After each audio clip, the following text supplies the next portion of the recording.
D'une manière générale, le problème avec les émotions, c'est qu'on a du mal à faire avec. On a du mal à faire avec déjà avec les nôtres émotions, quand elles surviennent d'un seul coup, elles nous bousculent, elles nous mettent un peu mal, mais on a du mal aussi à accueillir celles des autres. Prenons par exemple la tristesse. Vous avez une personne qui arrive et puis qui est effondrée parce qu'elle a perdu son animal de compagnie. Et vous la voyez et elle se met à pleurer à chaudes larmes et vous sentez sa tristesse. Alors là, à l'intérieur de vous, il y a un truc évidemment bienveillant qui veut aider et qui voudrait que cette tristesse s'en aille en fait, qui voudrait voir disparaître ses larmes et ses gros sanglots, non pas parce que c'est moche de pleurer ou d'avoir des sanglots, mais parce qu'en fait vous avez de la peine pour l'autre.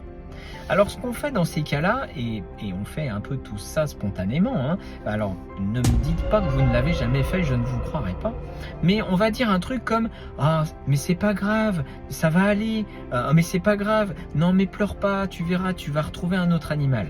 Qu'est-ce qu'on veut faire? On veut consoler, on veut tout de suite en fait que la personne aille mieux. Et en fait, c'est pas possible d'aller si vite. C'est pas possible parce que l'émotion, on la contrôle pas. On ne contrôle déjà pas la façon dont elle survient et on contrôle encore moins le temps qu'elle met à nous traverser. La seule chose qu'on fait en essayant de la faire passer plus vite, c'est que généralement, on la met sous le tapis ou alors on la enferme dans un coffre à double tour, donc on la refoule. Et si vous dites à quelqu'un « Ah mais c'est pas grave, t'en fais pas, ça va aller, tu verras, tu vas te sentir mieux, puis tu vas reprendre un autre animal », et du coup il va chercher à vous suivre dans cette logique et il va laisser tomber un peu ce qu'il ressent pour aller vers du « allez je vais mieux », alors qu'en fait son émotion n'a pas fini de sortir. Pire encore, c'est que quand on dit à quelqu'un que ce n'est pas grave, alors que ça l'est au fond de lui, on peut créer un petit doute, une petite cassure à l'intérieur de lui. Parce qu'il peut se dire, si l'autre me dit c'est pas grave, en fait, merde, et moi je sens que c'est grave, du coup c'est peut-être moi qui exagère, c'est peut-être pas si grave que ça, que mon chat soit mort.